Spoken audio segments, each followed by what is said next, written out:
Hello and welcome. Today we are speaking about Tantric Sex.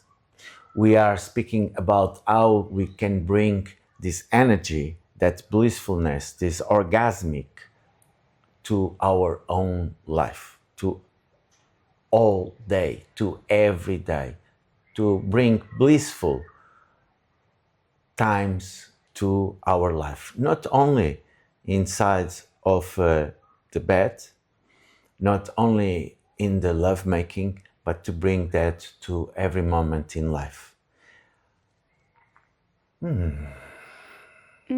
Such a juicy topic. Sounds like heaven. And yeah, because life is what we choose it to be, we can choose to create more orgasmic moments within everyday life. Yeah, so where do we begin with this very juicy topic? There is, yes, a part of us that to choose when we wake up, to be open to life, or to be, I don't want to wake up, I don't want to go to work, or whatever. Or, wow, I wake up and I'm breathing, there is the sun outside, even if it is behind the clouds, and really to choose our way of living and to bring that to our life, as in sex, as in the lovemaking, as in every thing that we do in life. But also there is how the life is, how the things happen, how the life brings us challenge. And even though it's the time that we can also to look at as an opportunity to go further inside of ourselves, to be grateful to life, to be in celebration of with the existence, or just, oh, more a challenge in our life.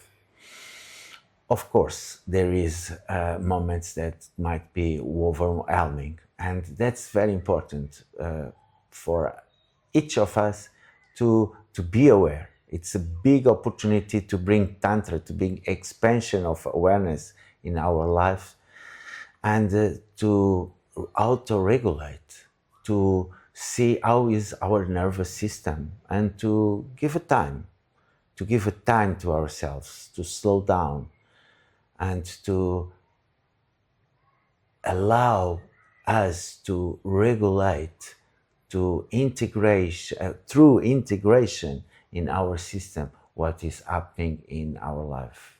It's not all about going more and more and more and more. It's a lot about to slow down, to integrate, to regulate, and to give space for more. Only then we can have the right space, the right environment for the ecstasy to happen in our life in every moment. Not only in the sex, not only in the love making. And that's what is beautiful in Tantra, is to expand from that life force energy, that creation that we all have in our sexuality, that possibility to create life, and to expand to all the aspects of ourselves in our life. Yes, when we choose to live a tantric life, we are choosing bliss. It is a blissful path. It is a path to bliss. And that doesn't mean it's easy. It doesn't mean it's always happy and full of rainbows and butterflies. No, it is a very sharp razor's edge. It is a challenge and it is a choice, because we can choose to be unconscious, or we can choose to be present and aware and really alive and in this life. Choosing the tantric path is to be very, very dedicated to your own development, and it is to choose to grow. And growth can be painful and it can be so pleasurable. And usually when you have pain, you have more pleasure. If you are choosing a little mediocre life where you're not growing, you're not learning or expanding, you won't have that much pleasure and you won't have that much pain. So they both go hand in hand, like joy and sorrow. When we choose the tantric path, we are choosing to be aware. And when we can be aware and present in everyday life, we see so much more magnificence. We will become aware of the fascinating simplicity of a tree. But a tree is not that simple. If you look into the details of the tree, the bark, the leaves, the roots, you will see magic. So the more we become aware, the more we become in tune with life, and we let this energy flow through us, we will see so much more magic everywhere.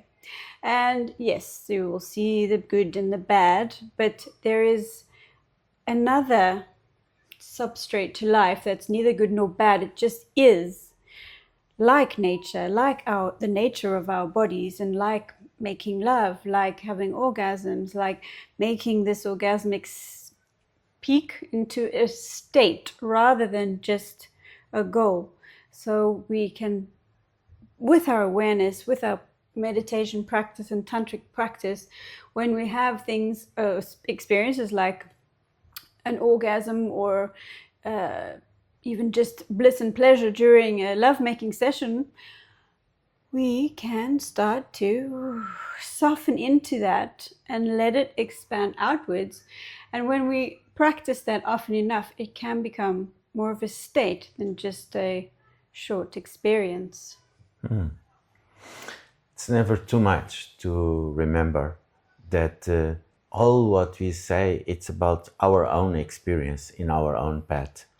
And all what we say, it's just an invitation for you find by yourself, by your own experience, what is true or not for you. And in my own experience, the preparation for the Tantric Sex, to be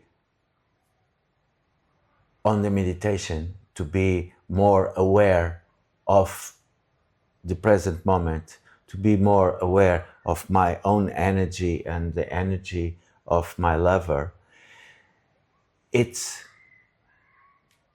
a miracle that happens before the lovemaking itself. That means I'm bringing from the life to the tantric sex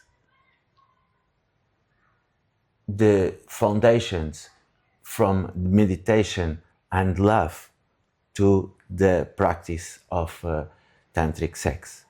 But also, it's so interesting to see that I bring from the tantric sex that energy for life, that blissful, that pleasure, that connection with my genitals, with my life force energy to every moment in life, to my work, to when I walk, just to when I'm appreciating a flower. And never forget that a flower are the genitals of a plant. Mm-hmm. That's why we appreciate so much to offer flowers to our lover.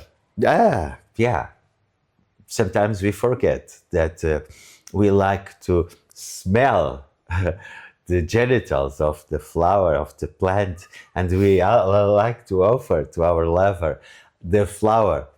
That to bring that experience from the tantric sex to life, to every moment in life. It's like a circular energy. In one side, I prepare myself for the moment, for the sacred moment of the divine connection. In the other side, I bring from that moment, from that connection to my life, the energy that is everywhere, and helps me to even to observe the world in a much more polarity, because it's energy everywhere, and to observe the world and to feel more the world as that polarity. It's like a circular energy between life and tantric sex. Yeah, I love how you bring in the genitals of the flowers, because if we think about it, the flowers are how the plants reproduce with the help of the bees and pollination. And yeah, it's nature is fascinating. And when we can be more in tune with nature, we are more in tune with ourselves, because we are nature. So when we talk about wanting to, or when we talk about living an orgasmic life, it's about seeing the beauty in the mundane, seeing the magic in the mundane and boring aspects of life. It can be, you are washing the dishes and you have an epiphany of how extraordinary life is. It's really taking the moments of ordinariness and realizing the magic of it. And then you can even bring that into the bedroom and just feel the sensations of your partner or your own fingers touching your neck, and really tune into the sensitivity of that. And that can help you become into this more of a blissful state. Yeah. To have gratitude in each moment is to recognize the life there is. Sometimes when I feel down, I allow myself to feel it and to observe that as it is. And when I really allow to feel it, it comes to the surface. Humbleness in the existence. Oh, how me, this humble little being in this little planet, feels the right to feel bad in this amazing universe, that in all this universe that creates a galaxy that has a very small solar system, where there is a very small planet, where I have the privilege to live for such a small time and to have the light of the sun, the heat of the sun, the beauty of the water and the oceans and the wind and the forests and all the plants and the millions different beings that exist in the existence. Who I am to be here in such a low vibration, when the universe it's vibrating so much to make me the opportunity to see all these possibilities, all this that my senses give me, all my senses that has the ability to be sometimes overwhelmed by all this existence around me. And my feeling is just to be so humble in gratitude, celebrating the life and the opportunity that we have in each moment. Like in Tantric Sex.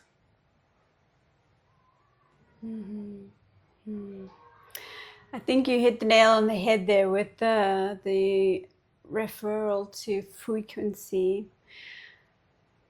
As we have spoken in other videos, we are all energy, we are frequency, and being in an orgasmic state is choosing to be in this frequency.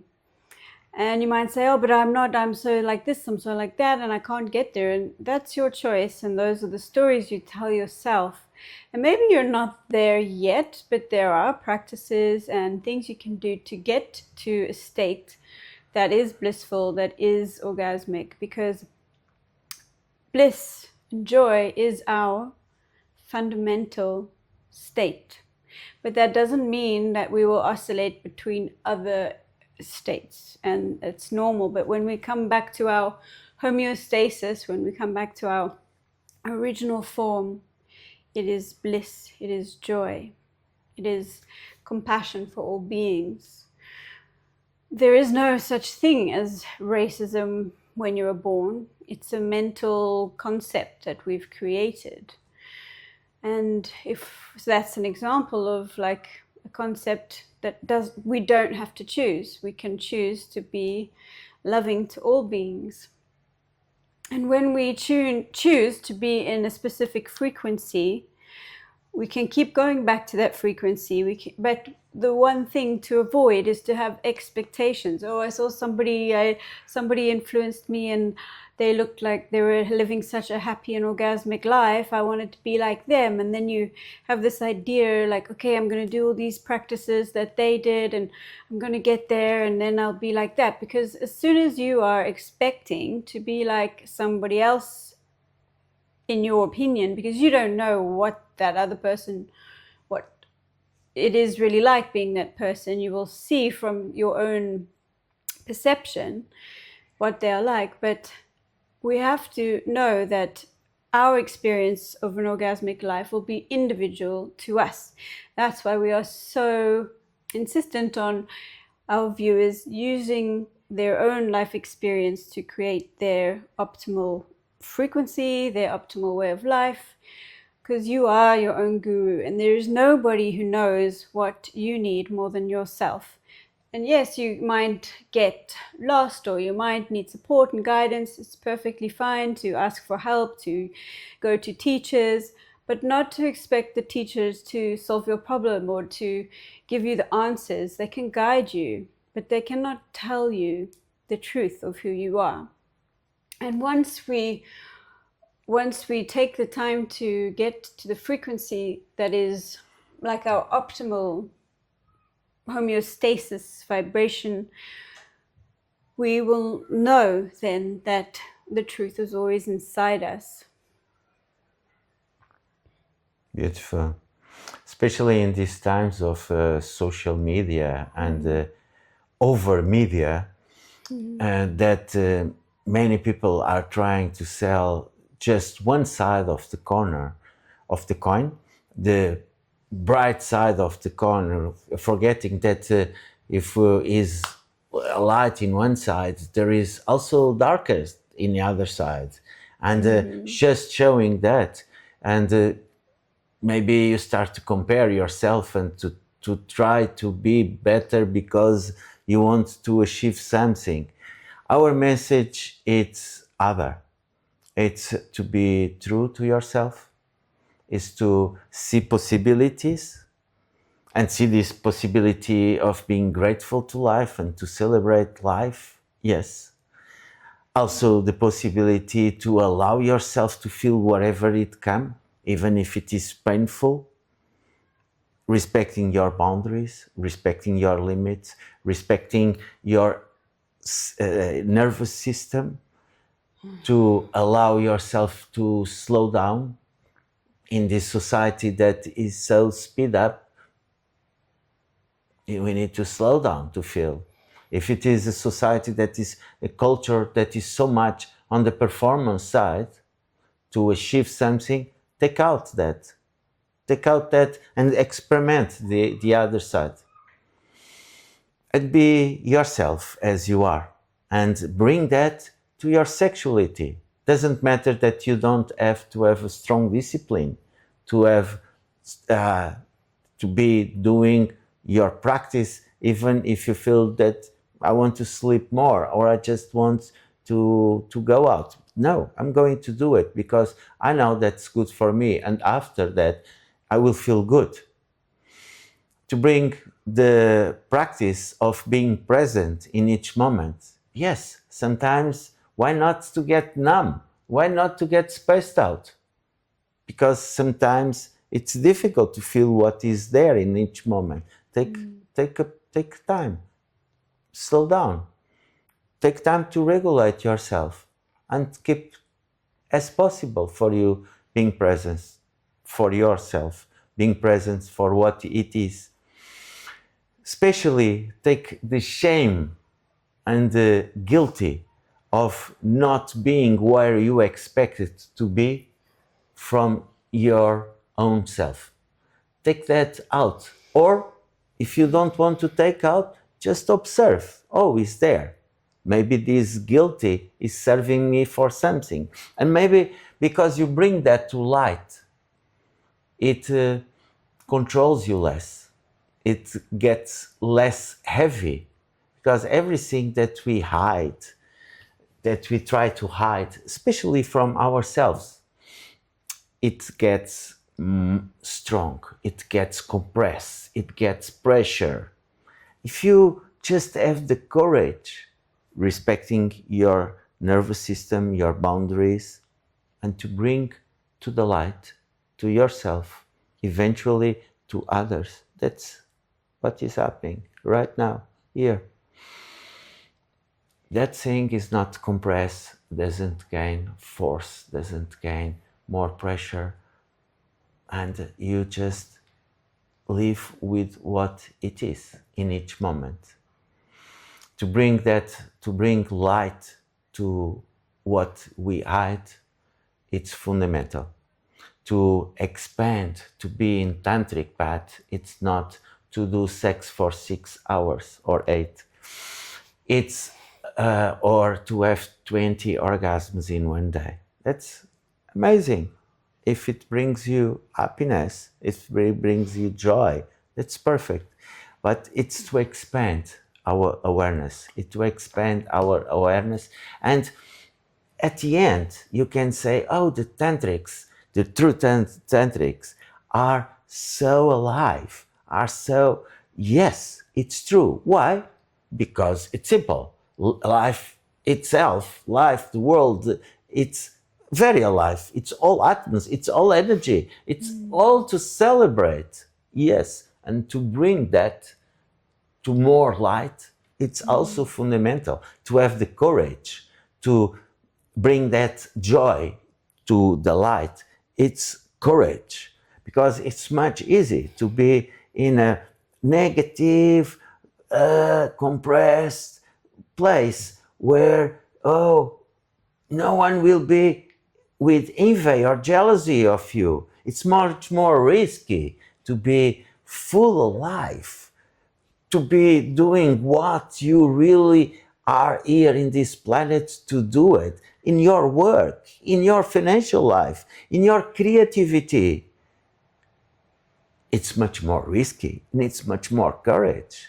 Are you ready for that? Are you ready to try that? To bring that orgasmic life to your own life, to your own reality?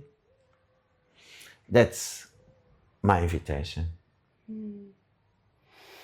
Yes, we often prefer to stay in the shadows and not really show our light, not really show our true selves, because we are afraid of rejection.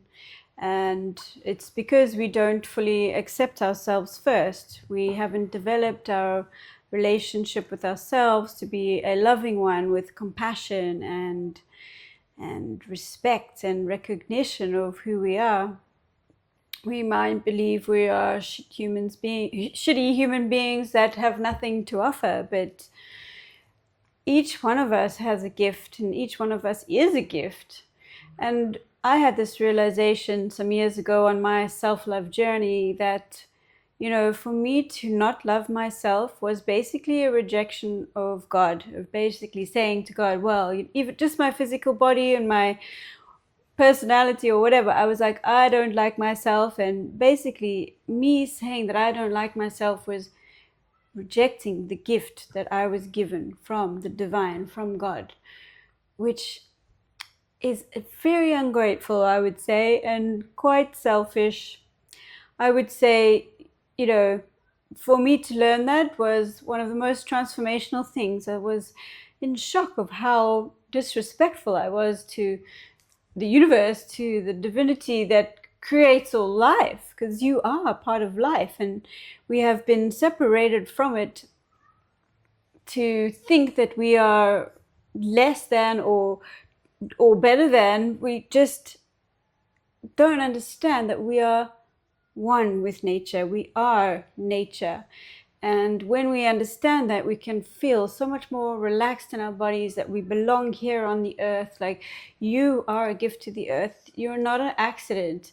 There was like, what is it, like 5 million sperms going through the birth canal up to the egg, and one got through, and that one made you. So how can we deny our existence? How can we be so ungrateful to think that we're not enough? Like, how can we think that? And we all do. I still have moments where I feel like I'm not enough, I'm not showing up enough. Who wants to hear what I have to say?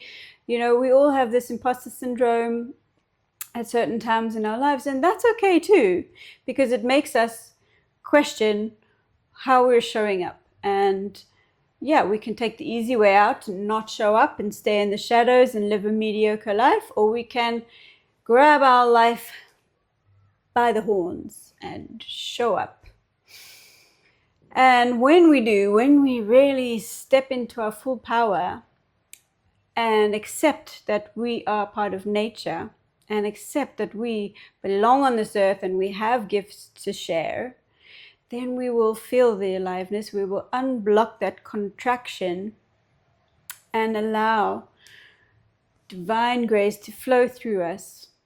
And that's not to say that you need to act from the ego and like, oh, I'm better than everybody else, and like, I'm the most fantastic person doing this on the earth. And no, it's okay if you think that, but like, you're not better than anybody else. Everybody has their own right to be here, has their own gifts and their own light to shine. And I believe that, well, from my experience, when I love myself a lot, I see everybody with love. And if I'm feeling a bit arrogant, which of course sometimes everybody experiences moments of arrogance, I feel like the other person is out to get me, or there's like, oh, I'm better than them or whatever. And the truth is, that's only when I am in my ego and when I am feeling insecure about myself. It's a way for me to puff myself up and try and seem better than, because I'm feeling threatened. So when I judge people and I'm like, oh, they think they're so amazing because of whatever, it's not them. It's me not feeling good about myself. When I go back to my heart, when I go back to my compassion for myself, I realize, oh, I'm like a little scared girl who's trying to make herself tough because she's feeling threatened by somebody else. But when I'm in the state of empowerment, I am not seeing anybody else as inferior or better than me. I'm just seeing everyone for what they truly are. Beautiful souls on this journey called life, fighting their own battles, doing life their way, the best that they can. And some of it might not be good enough, and some of it is more than good enough. And when we can reach this state of awareness, we can find the bliss that's always there. Mm-hmm. Yes, to bring the path of Tantra in our lives, bringing the meditation to have this awareness that Lakshmi described, that awareness that we are part of the existence, that we are all part of the existence. There is no better or worst. There is Osho, in one of his discourses, he has a comparison between a cork tree and a flower. Who is the best? He speaks about it. It speaks about how in the nature no one compares, and they are all different. And who is better, an eagle or a butterfly?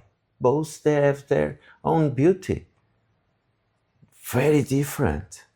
different qualities, but together it's what they bring the amazing world that we live, because we can have eagles flying high in the skies and beautiful butterflies on the plants going from a flower to other, and the butterfly looks to the eagle and think, oh, you are much better, or the eagle looks to the butterfly looks and is much better.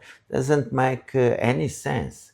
Only in the human beings it comes these insecurities that we all have, and it's good that we describe our own experience, like you have your own experience that is your own experience, and that you feel in your body, feel you have your own history, and to bring love that is besides the pillar of meditation and awareness that Tantra bring, also to bring that gentleness, that kindness, that compassion, starting in ourselves, to Tantra. The two together, they are complete. And if everyone gets on that energy, that gets that awareness, that presence, that expansion of awareness from outside of our own body, and to connect with the other with that awareness, and from there connected with all the planet and with all the beings, at the same time to bring the love, the compassion, and the kindness to ourselves, to the other, and all the beings, all these conflicts that are inside of each of us, they might dilute it. The conflicts with the other in the intimate relation, they soften. The difficulties with the community, with the family, with the friends, they will be treated in a lovely, kind way. And I have the utopic hope that one day this love extends to everyone in the planet, and the wars will finish.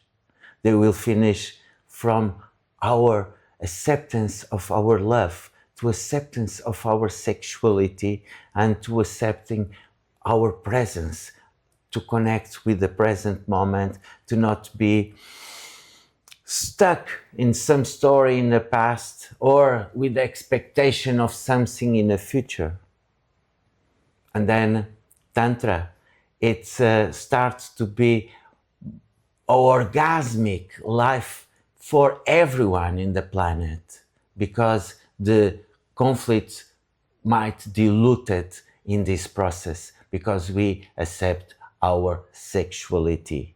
And it's why maybe that the sexuality, if you look around the world in all the culture, is so repressed. Why we can be on the beach with a swimming suit, but not without? Why I can go to a restaurant on the beach with just with a short, but it's not acceptable to show my genitals? They told me that is because of privacy. They told me that is not to shock the others. Maybe what I'm speaking, it's a bit controversial, but I think it's important to bring and to hear your own experience, not your ideas and from your conditioning. Oh, everyone as should be in this way, but to understand why a hand can be shown and not the breath of a woman that gives the milk to the baby. Why this is in transversal. It's not only in Europe or Asia or in America, it's also in Africa. Maybe you can say, oh, it was not like that some time ago. It's true. It's true. I had the opportunity in Africa to see women as they are, and the men with something around the belly, because it's nice to put the tool, but they could show their genitals and they were perfectly okay. But anywhere I go in the world right now, I cannot see that because it's repressed. And to speak about sexuality, it's also repressed. It's why it's so important to connect first with our sexual life force and to recognize that this is a part of the body like other parts of the body. It's different from the man, from the woman. Okay, the breasts are also different from the man, from the woman, but we have different colors, we have different sizes, we have different shapes. We are all different, and at the end, we are all the same because we are humans, we are alive beings. And to bring that awareness is a big, big, big challenge, and maybe a polemic talk that I will be very happy to hear your feedback. Yeah, I think the conditioning of our societies in this world are really deeply ingrained in us. For example, the having to wear clothes. You know, if somebody, my first thought of the reason why people will say you can't walk around naked is because of hygiene. But nature didn't make us unhygienic. It is just the nature of our society that has created this lack of hygiene, with pollution and all of that. But our bodies are perfectly hygienic. They clean themselves. But we won't go into that topic because I think it's a very big topic on its own. But my feeling is that people are conditioned in such a way because to take away the power of our sexuality, our recognition of our power, was to make us a lot more controllable and to be able to fit into society and to not be too wild, magical, creative human beings. Because when you see somebody who's in touch with their sexuality in a healthy way, who loves their body in a healthy way, you can see a magnetism in them, and you can see this light that shines through their eyes. So I think that is a topic that could go on. And it's a very good question. Why do we wear? Why is this hand more acceptable to be on a restaurant table than another part, than my breasts or whatnot? So yeah, it's very fascinating to me how we as a society are not able to feed a baby in front of others. There's always these clothes to cover up and they go hide it, and it's like the most magical experience for two people to have. I mean, you're feeding your child from your own body, and that is miraculous. I mean, when we get to this recognition of how fantastic and miraculous life is, we won't reject any part of it or ourselves.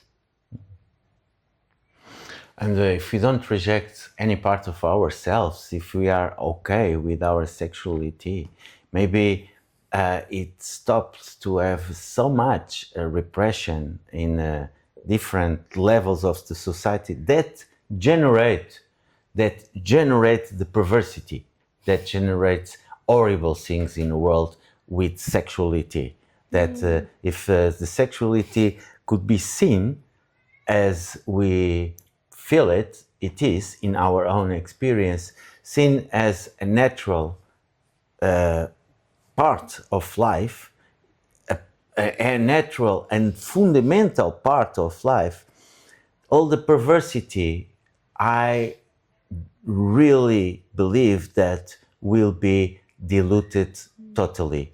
And also, if everyone was okay with their penis, especially the men, because they control so much these war things, these wars that go around the world. If I'm okay with my sexuality, with my life, if I have enough to eat, enough a good place to sleep, to live, why I'm wanting to accumulate more $10 billion?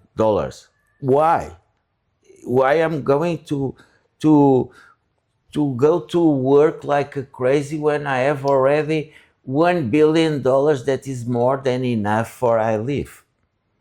Or worse than that even is why I want missiles. If I feel okay with my penis, with how it is, with what the nature gives me, and to do the best I can do with what the nature give me, why I want a nuclear missile to scare the other guy that have also a nuclear missile? And we are bringing these polemic thoughts because it's really good to bring that truth to reality and to hear from you what is your experience with that and how you can in every moment to contribute to have more peace in the world, more abundance, more harmony, more joy, and to bring the the tantric sex energy to our life to become really blissful and to be really orgasmic and to be really connected with the universe celebration of life of energy. Doesn't mean that there is not challenge on our process. Actually, there are a lot of challenge.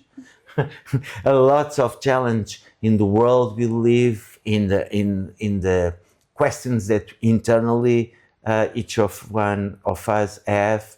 There is challenge to be lived, and the challenge is also just energy to be better persons in the sense of connecting, not in the sense of to be improving, to achieve something, to perform something, but in a sense of coming back to ourselves, to remember our real nature that is so much forgotten by all the stimulation that we have in the modern society where we live.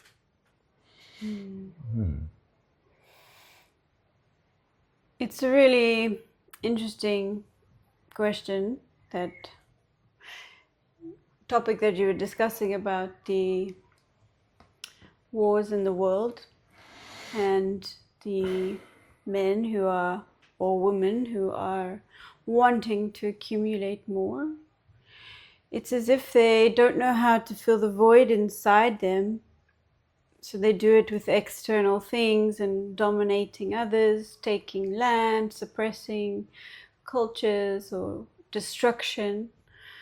And I feel like those people need love the most, and perhaps they don't even know how to receive love. They're so hungry for some attention or recognition that they climb to these high spaces in society where they get so much attention from people, and they don't care if it's good or if it's bad. That attention feeds them and they feel more and more powerful. And it's sad to imagine what it must be like to be, I feel sad. Yeah, maybe they're going off in their yacht and they have lots of employees working for them and they can jet set here and there in their own private plane, but then you see them doing things that are just destructive to other people, and for me that's a clear sign that sexually they are disempowered. Physically they are not happy with themselves. Do they have any self-compassion? Maybe they are proud of themselves, but it's just a distorted way. That how can somebody be proud of themselves if they have billions of dollars where all the people who work for them get paid shit? I mean, there is a lack of compassion for self. There is a it's me against the world type of vibration, which means that there is no love inside them and they are basically starving, even with all these billions of dollars. For sure, they are not living an orgasmic life. Because to live an orgasmic life means to let life flow through you, to be in harmony with life, to be in harmony with yourself, with others, and to feel a sense of completion, even sitting on the beach, owning nothing. Because what more do you need? You have the ocean there in front of you, you have the sand under your feet, probably some coconuts in the tree. You know, it's like when we are open to the joy of life, to this natural state of bliss, we don't need billions of dollars. And it's nothing wrong if you have billions of dollars, but if you're doing it at the expense of so many hundreds and thousands of people, there is a karmic action there that's happening that you are not loving yourself because you are not in tune with life. That might be one difference of Tantra from other practice. If you are a Buddhist monk, maybe you go to your monastery or you are a Catholic monk, you go to your monastery to meditate or to pray in silence by yourself, isolating from the normal world. Or if you are from mostly of the practice, most of the spiritual practice there is a side that is to avoid the material part, that is to avoid the sexual part, that is to just be on the connection with the Great Spirit, with God, with the existence, whatever you call, but to be out of the world, out of the society, out of the normal life of everyone. And Tantra, it comes to the center of the existence, to the center of the marketplace, to the life itself. That means Tantra doesn't ignore parts of life. That means if you can live on the beach and to have the coconuts, but also you want to have Gucci shoes or a scarf from Hermes. It's okay to have everything. It's okay to drive a good car. It's okay to live in comfort. It's okay to eat good food. It's not like, oh, I'm spiritual, I only eat rice. What Tantra speaks is to bring awareness, is to expand Tantra, expansion of awareness, an instrument for awareness. And then when you are eating a lobster that went alive burning on the water, maybe you feel connection with the lobster, maybe feel compassion that she or he has to suffer to go alive in boiled water for you to eat, and maybe you don't want that for the lobster because you feel that it is also kind of cousin of you, because we come all from the same life, as the science explain nowadays, that we are all connected. We come all from the unicellular being that develops in the different branches of animal, vegetable, in animals, the ones, the birds, the fish, the reptiles, and we are somehow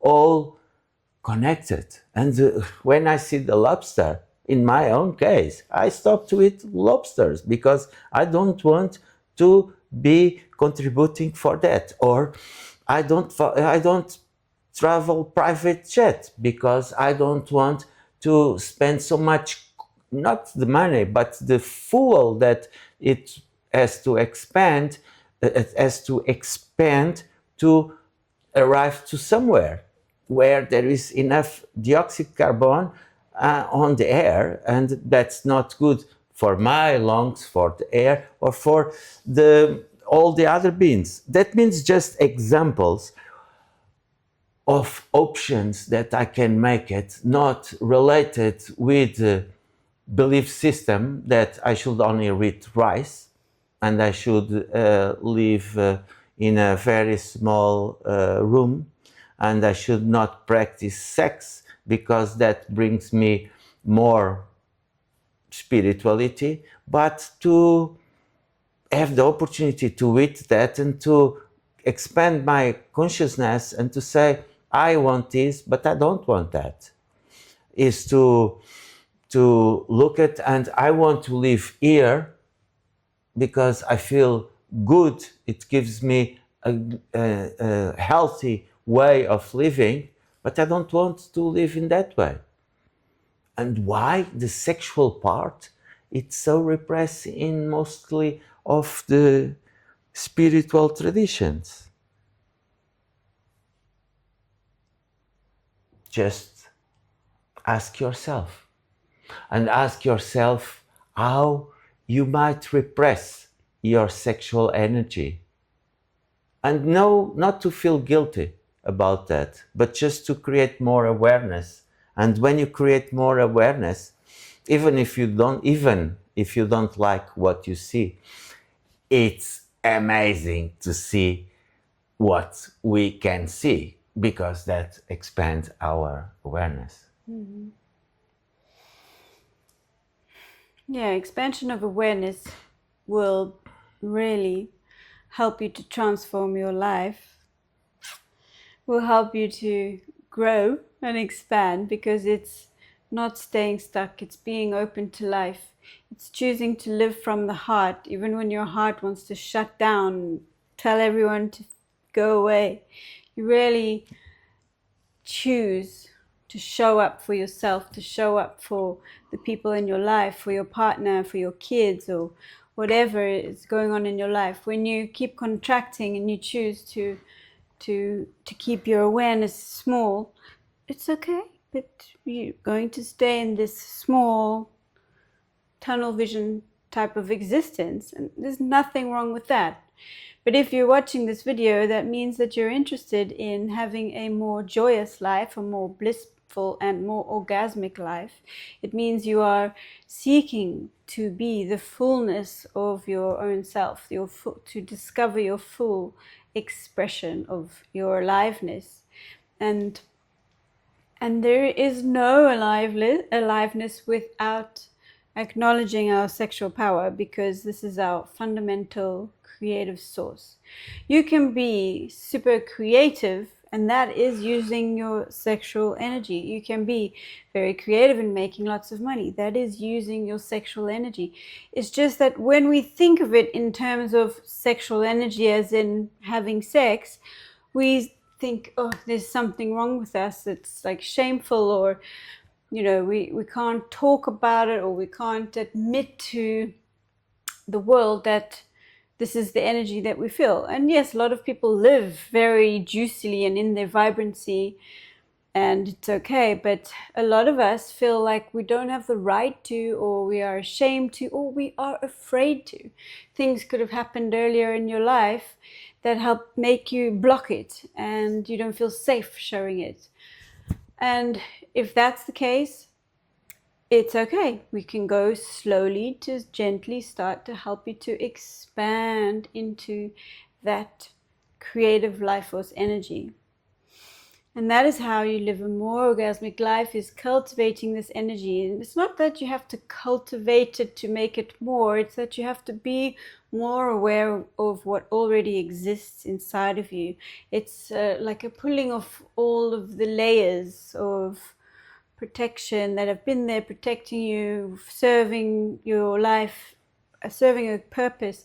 And we peel these layers off with love and gratitude, because deep down is a golden, flowing, juicy, vibrant life force energy waiting to expand and be shared with everybody in your life. Yes, it's very important to be gentle, and when you are opening this flower that each of one is, to be gentle with ourselves and to allow the integration to happen, allow to the nervous system to rest, and as we had already said, go slower. Go slower, go slower in every aspect, in your movements, in your breath, because slower it will help you to feel more. And when we speak about sexual energy, we all know in different cultures, maybe you are seeing as in Japan and you know the sexual conditioning that is there, but maybe you are seeing as in a place in Europe and you know the what's the repression that you might felt, or in the Americas, and maybe you feel, oh, I'm so free about my sexuality. Look at a little more, slow down, try to open and see that maybe there is a strong conditioning, even where we are now in Africa, and it's more wild continent, but see the quantity of sexual conditioning that might have here, and it's every day. It's not like it happened one moment and it stop. No, it's different, as Lakshmi says, coming in different ways, and it is coming in different ways, blocking you, coming down you, avoiding you to be the expression that the nature that you really are is, just to remember and just to find by yourself, not because we are saying that. We just are speaking about opportunities, about options. No one should be offended with having these options where you can choose. That's freedom. That's freedom to be yourself. And life itself has boundaries, clear boundaries, to not hurt the others, of course. But also there is the freedom to be yourself as you are in each moment. And that's our invitation. It's always to go back to your body. It's always to go back to your truth and to find by yourself the teacher that you are, and to remember what you are. We just reveal or remember you to slow down and to get time to integrate and to regulate yourself. Yes, it's always important to come back to your body. And the way that you can do that is with the breath. Anytime you feel out of alignment or you're going into a frequency that is not one that you're choosing, or not one that you would like to be in, go back to the body, go back to the breath, take a step back, because we don't always have to act from impulses and go, go, go. We need to take time to ground ourselves, calm the nervous system, and breathe. Because many times we react to situations that then take us out of alignment instead of responding. We're so, oh, everything has to be done now. It's like this instantaneous society. Like we want our food delivered now. We want this now, now, now. But there's no time or space to enjoy the moments between. So if you find yourself in a situation where you feel rushed or you feel stressed, breathe, because the breath is your best friend. And also, you can go to nature to remember the nature, because we are nature. We are part of the nature, and we are nature itself. And during thousands and thousands of years, our bodies were in contact with trees, with the soil, with the vibration, with the magnetic field of the planet that nowadays the science can measure, and to connect with the sound of the waves of the ocean.